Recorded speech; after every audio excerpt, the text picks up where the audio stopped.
Yo, Joe! Hello everybody and welcome back to another figure review. Once again, classified, we're starting to ship out this month. I was hoping they'd ship out by the end of the month like their expected dates said, but here we are, we're getting some of them here early on July. I got, oh god, I forgot his name, Torch. We have Nagahide, as you can see him back here. Jinx is on the way, and I assume the others will ship at some point. I'm gonna try to go in number order, but if I don't get those figures in that order, then that's okay with me. I'll just review whatever I have right now. But I'm gonna start off with Torch, because he's a single pack. Nagahide is gonna take a little bit longer to review, but here's Torch. Here's the packaging, the new packaging we're going to see with Classified and a lot of the other Hasbro action figure lines like Marvel Legends and Star Wars The Black Series, which, you know, a lot of people have their opinions on that. I don't really care. I like how this looks. Yeah, it's very simple in the front. You have Cobra, Dreadnok, Torch, Cobra logo, Classified Series logo. You have a nice art here on the side still, which I really love this sort of style of portrait. On the side, you have the QR code that probably doesn't work, and then his skills or abilities, and then the number. You get the number at the top and the Cobra logo, and then not much at the bottom. And then you have the back with the sort of background drop or the scene or scenery, whatever diorama set piece there. And then a few zoom in shots of some stuff, but other than that, let's crack into this Torch. Alright, so right off the bat, there's a lot of accessories and a lot of detail to go through. With this guy, there's just a lot of stuff on him.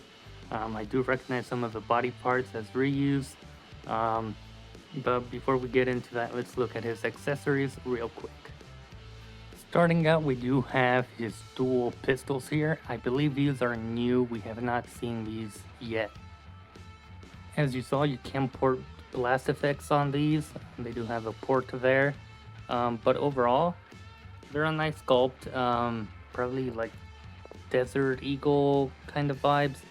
I'm not too sure. They are just in a flat gray, but I believe these are new. We haven't seen these yet. So yeah, nice addition to the Classified weapon catalog. If we have seen it, please correct me, but I believe we haven't.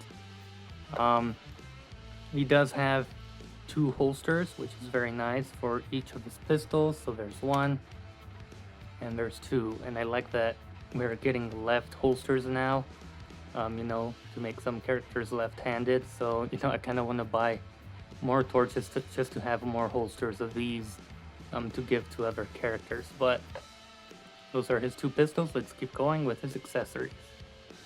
Up next, most of his accessories are going to pertain to the flamethrower itself. So here we have the back piece with the hose. You can see where it connects. So you can see where it connects from the back piece to the back of the flamethrower gun itself. Very tricky to get him to double hand this thing. I'm not sure if I'm doing it right, but I don't know. That's the best I can do right now. I will definitely mess around with it a little more, but that's how the hose connects. And then from here, we have three separate flame effects. So the first one is sort of a just small burst, sort of just initiating the flame burst. As you can see there, very small one. Then we have a sort of second blast, which, you know, is significantly longer. It's much like chunkier here at the end, which is very nice. You know, it's kind of just throwing the flame out there. And then we have an even longer one. I don't know which way the flame should go. Should it go up, down? I'm not too sure. I'll put it like that. But we have an even longer one much skinnier. You know, it's reaching further out, as you can see here. Oops. Um, just a difference in lengths. I thought we were only gonna get the one effect, but it's nice that we got, you know, 3 different ones just for different variation of lengths and shooting and whatnot, which is very nice and I appreciate. Um, but that mostly does it for the accessories. Let's go ahead and move on to the details on this guy because there's so much to look at. Alright, so starting with the back piece here, we do have Nock's rule here, and a lot of people mentioned how it is misspelled and whatnot. Lenny just sort of said, well, they are illiterate, so they wouldn't know how to spell it correctly, which is a nice, fun detail, I think. It's nice storytelling, and it adds to the character. And a lot of people were like, oh no, that's just blasphemy, it's just to cover their asses. Have some fun. They're having some fun with it. Why can't you have fun with it? But you have Nock's rule, a little flame, and a bunch of little X's of potential Joes he has killed, which is very nice. There's this sort of tab down here, and I assume that's for, yeah, that's to store the flamethrower down here, which is nice, you know, some options there. The hose we've seen before many times with the Techno Viper and a few others. But here's the torch itself. You have a nice handle, another grip over here, and then you have that awesome skull at the front with the flame effects coming out of its eyes. That is very cool, and it's very small, but it's a nice attention to detail that we're getting here in this sculpt. Very nice, I love it. This whole piece I love. You know, I went through the flame effects, no need to go through those. But let's go through the body. Yeah, he does have reuse from Dr. Mindbender. The boots and the legs here. The crotch piece is new because this is a new belt sculpt here. But other than that, reuse from the legs here down to the boots. So yeah, starting to see that reuse from Dr. Mindbender. I don't mind it. I believe the torso is also reused from Dr. Mindbender. The arms, however, are reused from Ripper here, I believe. I see all the similarities with different sort of veins and muscle sculpting, so definitely the same arms as Ripper here. I don't know if he reused them from someone, but yeah, definitely reused there. The gloves, I can't really pinpoint because there's so many different hands and gloves. To me, they seem kind of new, but I could be wrong. And then obviously, a lot of the stuff on him is new. Like I said, the holsters are new, which have some nice sort of leather texture going for them. The boots do too. Just lovely detail going all around. The nice belt here with the skull painted all the way around. The ass cheeks, they have flame effects on them, so that's very cool. You have his sort of leather jacket, nice sculpting going through it, and then all the different silver spikes are painted, different zippers and whatnot, and yeah, there's just a lot of small painted details. You have this necklace piece, which is separate, and you can see that there's the skull there. Very nice. You have this sort of neck piece there, which also has the little silver spikes on it, also painted, which is very nice. You have these bicep bands with spikes on them as well, painted. And then you have these chains, which are $1 silver. Would have been nice if they were the same silver as these. But yeah, you have those chains there, and then you have some nice tattoos on the forearms here, which is very nice. And then we get into the head sculpt, which a lot of people are referring to as Motorhead's lead singer. Lemmy, I can definitely see it there, especially with the chops there. But yeah, the head sculpt is painted and sculpted very nicely. You have the headband going all the way around, which is very nice. You have the sunglasses, which again, it's nice that they're not removable. They're just sculpted on. They should have done that with Buzzer. But mine is missing a bit of the paint of the shades going into the hair.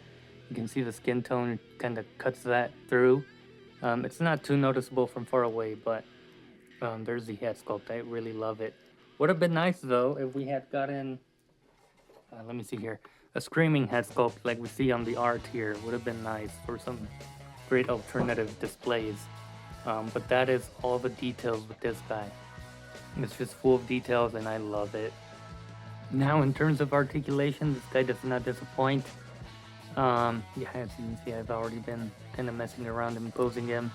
By removing his stuff here. Also, I figured best way to get him two-handed is just doing this left hand, you know, hinging it upwards, and then this hand can simply just grip onto it from here, because getting the finger into the trigger there is kind of hard. I'm not sure how flamethrowers work. If there's some sort of dual mechanism, which I assume there is, because you have the grip here, which sort of acts as a trigger as well. So I assume that releases the gas here in the tank, and then you press this other trigger to, you know, shoot out the whatever you have in your torch thing. But yeah, it's just difficult to get the trigger finger into the trigger there. I think it would have been better if we had a horizontal hinge rather than a vertical hinge, just because you can, you know, break or hinge it outward in order to grip it a little bit better. So yeah, that's something I noticed, and it's a little bit of a disappointment, but it doesn't entirely ruin the figure. Articulation wise, he is fantastic. It's the first figure I've seen where ball joints really help him look up. I think he can look up a little more. The hair does get in the way. Maybe even the necklace here, if we push that down. Such, we can get him to look up fairly decently, I think. And then looking down is pretty decent too, and then he can look side to side, and then you have your head pivoting. You do have some butterfly joints in there, but they don't move out or in all that much. They do help a little to, you know, hold his flamethrower. Arms, you get a perfect T-pose there. Get your bicep swivel, double jointed arms, and then, like I said, both hands hinge vertically. As such, this one may be limited to the bicep thing there. He crunches forward about that much. This doesn't really get in the way. That's just how the body mold is. Even with Dr. Mindbender, you only get that one click going forward, and then back you get a little bit more. You have the ball swivel down here. You can kick forward pretty nicely, outward pretty nice. You have your upper thigh cut, double jointed knees. You have your boot swivel here, and then feet go back, forward, and then they pivot as such. So great range of articulation, definitely fun for posing. Let's move on to my final thoughts. Overall, I think this is a fantastic figure. I love the blast effects or the flame effects. They are very sturdy. At least this one is. You know, it's chunky. This one you won't have any issues with it bending. But even this piece here, it's a little bit pliable, as you can see there. But not too flimsy to the point where I think it's gonna, you know, bend over time. I think the G.I. Joe team did mention that flame effects were a sturdier plastic, which I love, and I love that they're, you know, thinking about that. You know, it should last us a good while. You know, it shouldn't just bend over time, and then, you know, we have to reheat them or whatever. Because out of the packaging, they're straight. You know, they're not warped or anything, which is a good sign. In fact, a lot of the stuff in the packaging didn't warp, which is fantastic to see. You know, the torch is very flimsy. It is a much softer plastic, as you can see there. Or if I come in closer, it's very flimsy. So maybe the weight of the flame effect might warp the flamethrower itself. It's only a matter of time to see how that happens or how that interacts. But overall, the flame effects are sturdy. The figure is fantastic. Like I said, my only complaint is that he can't really grip that trigger there, because he has a vertical hinge rather than a horizontal one. I think a horizontal would have fixed that issue. But other than that, it's still an amazing, fantastic figure, and I recommend classified collectors to pick this guy up if you haven't already. No, he fell. And that's just due to my poor balancing and the fact that the spinning rotating base isn't the flattest or the smoothest. But yeah, fantastic figure. Highly recommend picking him up. I think he's worthy of the Dreadnoks. But with that being said, I hope you guys enjoyed, and I'll see you guys in the next review.